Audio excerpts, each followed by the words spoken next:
Today, we're going to embrace hormonal health and self-care.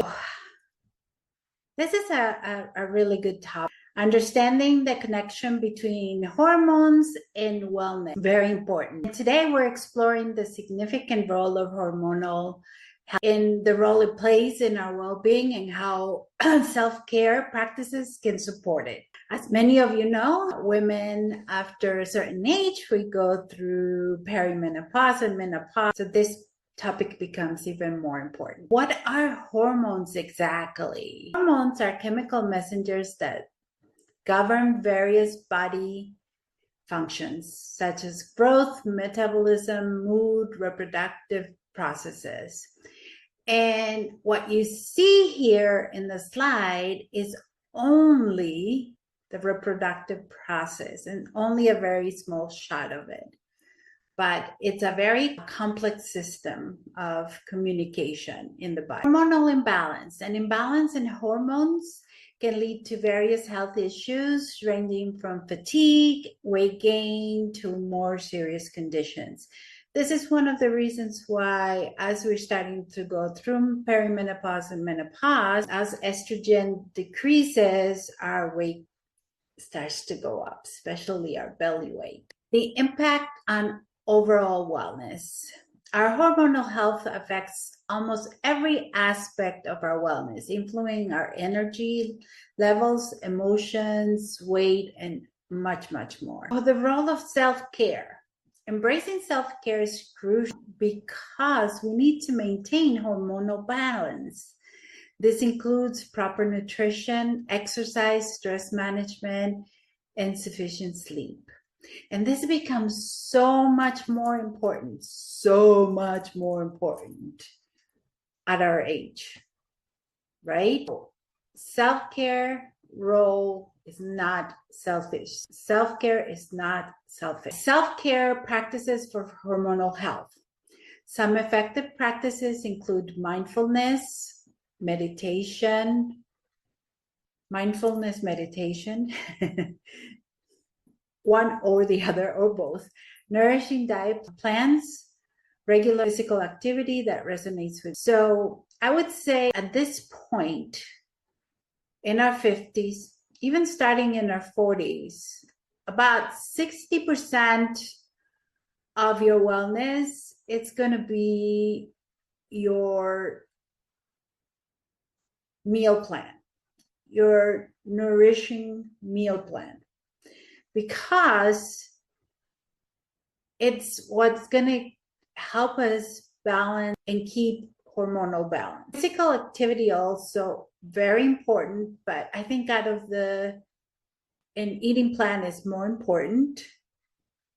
Physical activity is important in that you need to keep your skeletal muscles and you need to keep your flexibility, and it keeps us just moving and young.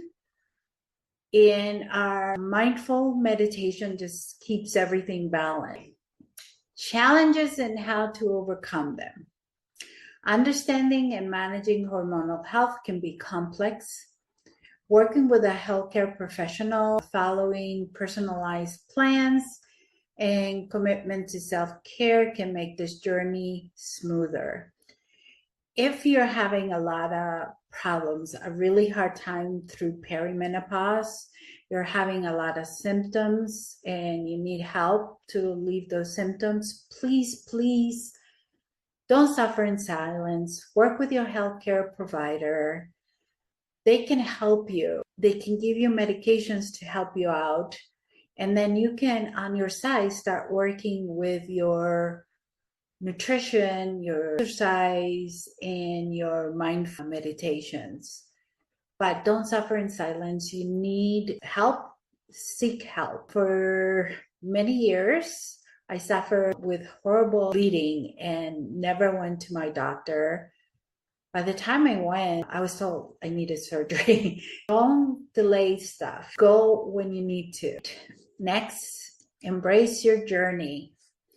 Hormonal health is an ongoing journey, especially in our 40s, 50s, 60s, and beyond. We need to help our body. We need to embrace the process with awareness, patience, and compassion. I would say the journey even starts sooner than that, in our 30s. You know, we peak in our 20s, and then in our 30s, everything starts going down. But really 40s and 50s and beyond, we need self-care. There's no other way to say it. Self-care is very important. We can use lifestyle medicine such as mindful meditations, a good night's sleep, reduction of stress, a good nourishing meal plan, and exercise plus community to balance ourselves. And that includes balancing our hormones. But we cannot wait. The sooner you start, the better it is. Thank you so much for being here with me today as we explore the essential relationship between hormonal health and self-care. It really brings home the fact that self-care is not selfish.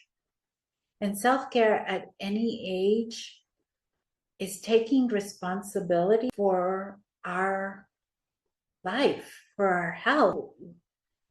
I heard a story yesterday about a woman who had cancer, and her provider asked her, how much responsibility do you take for your cancer? And at first she felt very upset because she felt like she was being told it was her fault. When she said, what do you mean? Her provider said, it's not a blaming question. It's a question of responsibility. We cannot change what's given to us in our life, such as having cancer.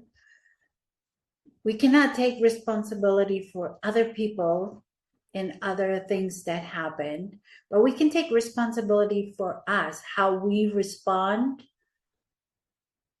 when the time comes.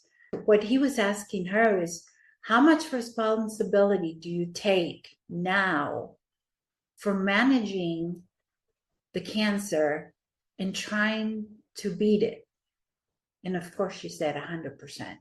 And that's what I want you guys to do, is take 100% responsibility for your health.